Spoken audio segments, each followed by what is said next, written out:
స్వాతంత్ర సమరంలో జెండా పట్టనందుగా మీకు మేము శత్రువులు. నేను చేశామని శత్రువులు మేము.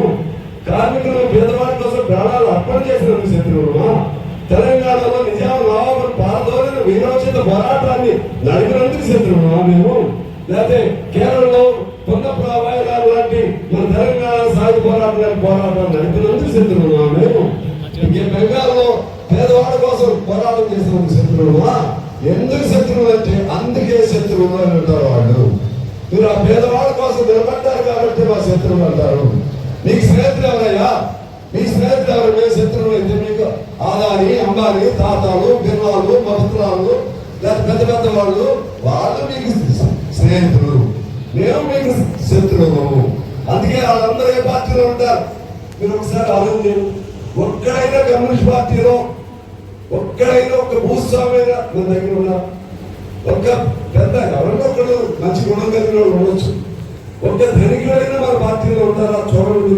మరి పేదవాళ్ళందరికీ అసూయ ఏమైంది? డబ్బులుండేవాడు తెలివి కలిగినాడు కదా, డబ్బులుండేవాడే వాళ్ళ పార్టీలో వాళ్ళు ఉంటారు. పేదవాళ్ళు మన పార్టీలో మనం ఎందుకు ఉంటాం? విత్తనం ఒకటి వేస్తే పండు ఒక రాదు. వేప విత్తనం వేస్తే యాపిల్ పండు వస్తుందా? ఎలక్షన్లకు ఓట్లు వేసేటప్పుడు ఎవరికి వేస్తున్నాం మనం?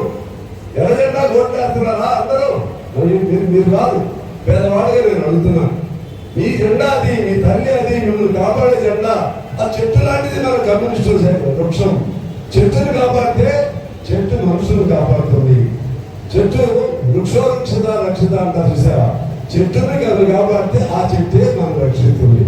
అలాగే కమ్యూనిస్టు వృక్షోరక్షిత, కమ్యూనిస్టు రక్షిత. మన కమ్యూనిస్టు చెట్టుని మనం కాపాడితే ఆ చెట్టు మన మనుషులు కాపాడి ఉంటే అందులో దూరటం. వాళ్ళు చూసావా మరి పెద్ద మేడలో ఉన్నాం, చూసావా మేము సౌఖ్యంగా ఉన్నాం, మీ పార్టీ పక్క చిక్కిపోయింది. ఎవరైనా మీరు? ఎవరు మీరు? కష్టమైన నష్టమైన కన్న తండ్రిని వదలని వాళ్ళం మేము. మీరు కన్న తండ్రిని వదిలేస్తారు, కన్న తండ్రిని వదిలేస్తారు, మిమ్మల్ని నమ్మిన సిద్ధాంతాన్ని వదిలేస్తారు. అధికారం కోసం, పదవుల కోసం ఏ గడ్డైనా కలుస్తారు, ఏ కక్కుర్తికైనా పాల్పడతారు. మీరు మమ్మల్ని అంటారు. మీరు గొప్పవాడా? మీరు గొప్పవాడా?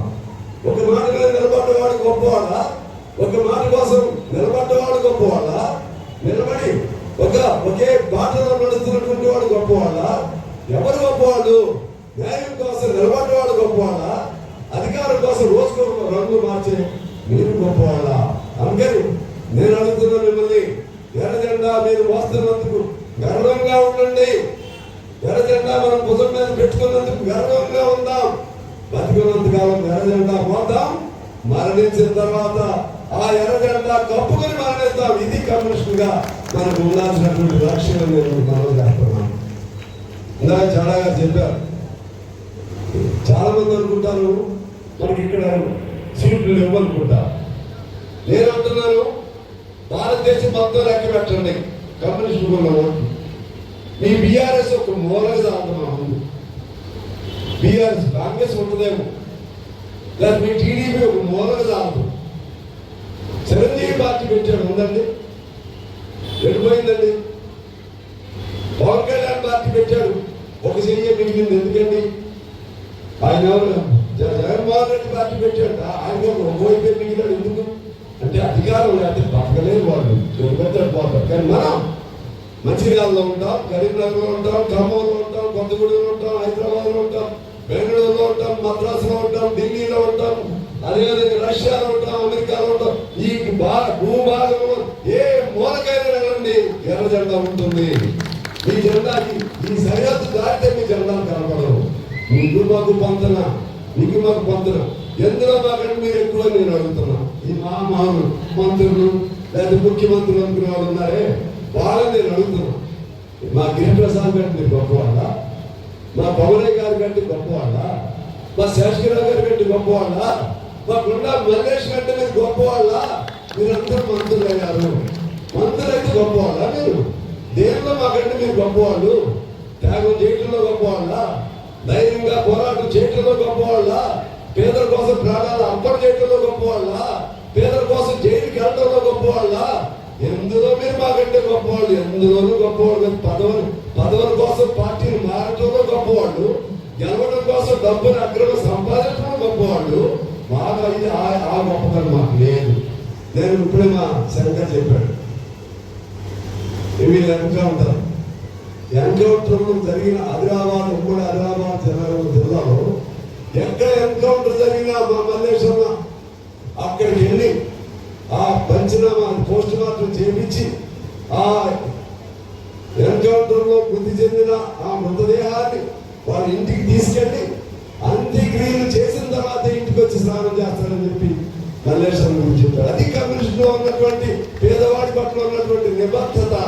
మీరు చేస్తారా? మీరు చంపుతారు. మీకు చేతనే చంపటమే. చచ్చిపోయినాడు కాపాడాలి, చచ్చిపోయినాడు కన్నీళ్ళు చూసేది ఎవరంటే మేమే. అందుకే మనకు ఒక పాట ఉంది, ఒక్కరోజైనా కమ్యూనిస్ట్ గా ఉందో నేస్తామా, ఆ గొప్పతనం ఏమిటో మీకు తెలుస్తుంది నేస్తామా అని ఒక పాట చూసారా? అంటే ప్రేమించడం ఏమిటో కమ్యూనిస్ట్కి తెలుస్తుంది, పేదవాడి పట్ల జాలి చూపెట్టడం ఏమిటో కమ్యూనిస్ట్కి తెలుస్తుంది. మీకు జాలియా, కరుణ ఏముంది మీకు? అధికారం కోసం రాక్షసుల కంటే ఘోరంగా ఉండేవాళ్ళు మీరు. అమిత్ షా నేను అడుగుతా ఉన్నా, మావోయిస్టులు ఏం చేశారు మిమ్మల్ని? మావోయిస్టులు వాళ్ళ విధానం పట్టుకున్నారు. ఇందాక 1951 వరకు మా విధానం కూడా అదే. మన విధానం కూడా వద్దనుకున్నాం, తుపాకులు వద్దనుకున్నాం. తర్వాత అవసరం వచ్చిన పడదామని అస్త్ర సన్యాసం జమ్మి చెట్టు చూసారా? జమ్మి చెట్టు మీద పెట్టాం మన తుపాకులు, పూర్తిగా తీసేయలేదు. మన బలం పెరిగిన తర్వాత మన బలానికి తగ్గట్టుగా మనం పెరుగుతూ ముందుకెళ్ళడం, మన మీద దాడులు పెరిగినప్పుడు, మన జన బలం ఉన్నప్పుడు అప్పుడు తుపాకులు తెద్దాం. ఇది మన లైన్. మీకు వరటుగా డైరెక్ట్ గా చెప్తున్నాను, తుపాకులు కింద పెట్టలేదు. మనం మావోయిస్టులు అదే చెప్తున్నాం, తమ్ముళ్ళారా రండి, మీరు కూడా మా వాళ్ళే.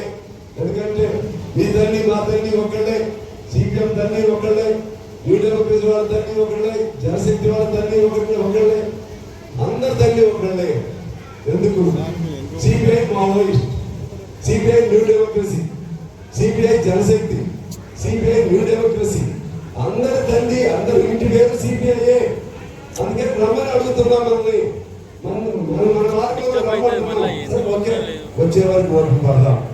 ఈ రోజు సంపేస్తావా అమిత్ షా? డేట్ పెడతావా? ఈ సినిమా ఇంట్రావారు కొడుకు బాలకృష్ణ సినిమా అనుకున్నావా? నేను ఇంటికి వస్తా, ఎప్పుడు వస్తాను, ఏ టైంకి వస్తాను, నీ సంగతి చూస్తా. సినిమా డైలాగా? నువ్వు హోమ్ మినిస్టర్ కదా, ఇంగిత జ్ఞానం లేదా, రాజ్యాంగం మీద ప్రమాణం చేయలేదా? రాజ్యాంగం మీద ప్రమాణం చేసి ముఖ్యం హోమ్ మినిస్టర్ కాలేదు. 26 మార్చి నాటికి ఒక మావోయిస్టు లేకుండా చంపేస్తావు. ఎంతమంది చంపుతావు? నీలాగా, నీ హిట్లర్ అనేక, నువ్వు నీలాగా, మీ నరేంద్ర మోడీ లాగా హిట్లర్ అనేక ఇటువంటి ప్రగల్భాలు అనేక బతికారు. చివరికి నేల గర్భంలో చచ్చిపోయారు. హిట్లర్ దాక్కోవడానికి కూడా స్థానం దొరక ఎక్కడో బంకర్లో దాక్కున్నారు. నీ గతి కూడా అదే అవుతుందని నేను మనం చేస్తా ఉన్నాను. కేసీరావు చంపేసామనుకున్నావు. ఒక కేసీరావు చంపితే కొన్ని కోట్ల మంది హృదయాలు స్పందించాయి. కేసీరావు పెద్దలు తెలవదు కదా, నంబారు కేసీరావు. కానీ అన్యాయంగా చంపారని కొన్ని కోట్ల మంది హృదయాలు స్పందించాయి. అంటే కమ్యూనిస్ట్ పార్టీ వాళ్ళకు ఉన్న ప్రేమ, అది ప్రజలకు ఉన్న ప్రేమ. కానీ పార్టీలో లేకపోవచ్చు.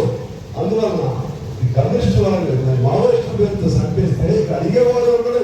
మీరు అనుకుంటున్నారు ఇవాళ అడుగులో ఉన్న వాళ్ళు ఎందుకోసం ఉన్నారు? ఎందుకోసం ఉన్నారు?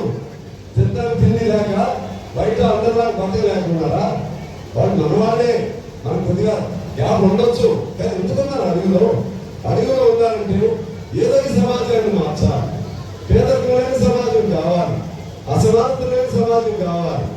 సిపిఐ బాట అది కూడా, సిపిఐ బాట అదే. మా బాట అయితే తొందరగా వస్తుంది, మేము తుపాకీ పట్టుకుని తొందరగా వస్తుంది. ఆలోచనతో వాళ్ళు ఎక్కడైనా దోపిడీ చేశారా? ఎవరి దగ్గర దొంగతనం చేశారా? హాయిగా సుఖంగా రోడ్డు మీద ఉన్నారా? అని తిండి లేక, రేయనక, పగలనక, వర్షమనక, ఎండనక అడవుల్లో ఉంటూ జబ్బు చేస్తే అక్కడే రాలిపోయేటువంటి త్యాగజీవులు నక్సలైట్లు నేను చెప్తా ఉన్నాను. సిబిఐ అయ్యి కూడా వాళ్ళే వాళ్ళని చంపేస్తున్నారు. నన్ను అదానీ తోటికి వెళ్ళావా? అంబానీ తోటికి వెళ్ళావా? ఒక దగ్గర ధనవంతుడే జైల్లో పెట్టావా? ఒక ముసలాడే జైల్లో పెట్టావా? జైల్లో పెట్టేది ఎవరు? సాయిబాబాని, వరవరావుని పెద్దవాళ్ళు మీరు జైల్లో పెట్టారు. అందువల్ల ఈ జైల్లో ఉన్నటువంటి వాళ్ళందరూ ఎవరంటే ప్రజల కోసం త్యాగాలు చేసిన వాళ్ళు. బయట ఉండే వాళ్ళంతా ఎవరు? హాయిగా పేదలంతా ఎవరు? ప్రజలను దోపిడీ చేసేవాడు. అందువల్ల మిత్రులారా, జైల్లో ఉండే ఆ పేదవాడు, బయట నుండి పోరాటం చేసే ఆ పేదవాళ్ళ నాయకులను కమ్యూనిస్టులు ఉండాలి.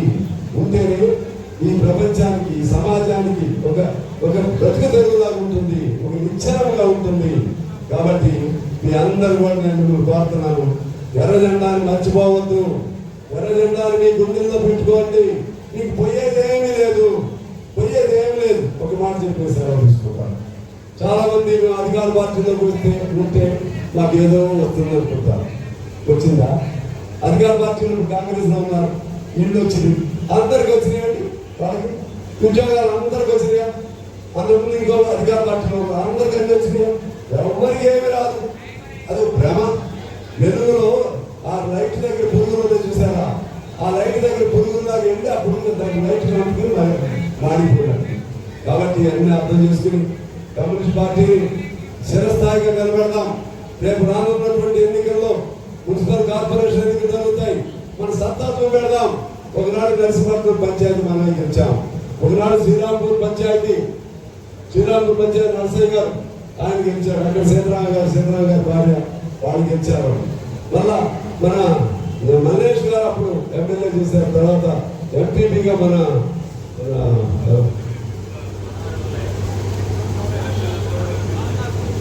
ఎంపీపీ సర్పంచ్లు అక్కడ ఇప్పుడు కూడా ఉన్నాయి. నేను మీకు మనం చేస్తున్నాను, మన పార్టీగా ఎన్ని భేషజాలను వదిలేండి, ఎన్నున్నా వదిలేండి. ఎర్ర జెండాకి రేపు భవిష్యత్తులో 2 నెలలు 3 నెలలు 4 నెలలకు ఎన్నికలు దొరుకుతాయి. మీరందరూ పౌరుషంగా ఎర్ర జెండా ఒక విత్తనం వస్తే ఆ విత్తనం అనేక వేల విత్తనాలు వేస్తుంది. అందుకని ఎర్ర జెండా ఏ పేదవాడు నిలబడ్డా సరే, వాడి డబ్బులు లేకపోయినా సరే, జెండా గుర్తు అడిగి మరి కంకి గొడవలు ఎక్కడ ఉందో తెలుసుకుని మరి ఓట్లు వేయండి. తద్వారా మన సత్తా చూపెట్టండి నేను మీకు మనవి చేస్తూ, ఈ దేశ రాష్ట్ర రాజకీయాలు ఇదే పరిస్థితుల్లో మీరు లేరు, ఏదో అడవులుగా ఉంటున్నారు. వాళ్ళకి లారీలు వచ్చినట్టున్నాయి, లారీలు బయలుదేరుతున్నాయి. అందుకే నేను కూడా క్లోజ్ చేద్దాం అనుకున్నాను. మరొకసారి మీ అందరికీ నేను శుభాకాంక్షలు తెలియజేస్తూ, డిసెంబర్ 26న 100 ఏళ్ళు పూర్తవుతున్న సందర్భాన ఖమ్మంలో 5 లక్షల మందితో మిత్రులను రాసుకోండి. 5 లక్షల మందిని కదిలించి జాతీయ ముగింపు సభ, 100 ఏళ్ల ముగింపు సభ, ప్రారంభ సభ చండీగఢ్లో ఉంటే ముగింపు సభ ఖమ్మంలో జరుపుతున్నాం. మన సత్తా ఏమిటో చూపెడదాం. ఎదురు డబ్బులిచ్చి వచ్చే కార్యకర్తలు కలిగిన పార్టీ ఏదన్నా ఉందంటే, వాళ్ళ ఛార్జీలు వాళ్ళు పెట్టుకుని వచ్చే కార్యకర్తలు కలిగిన పార్టీ ఏదన్నా ఉందంటే అది కమ్యూనిస్ట్ పార్టీని రుజువు చేద్దామని చెప్పి మనం చేస్తూ, మీ అందరికీ మరొకసారి హృదయపూర్వకంగా నా అభినందనలు, నమస్కారాలు తెలియజేస్తూ, మీ అందరూ శుభాకాంక్షలు తెలియజేస్తూ అందరూ సంతోషం ఉండాలని కోరుకుంటూ సెలవు. Thank you.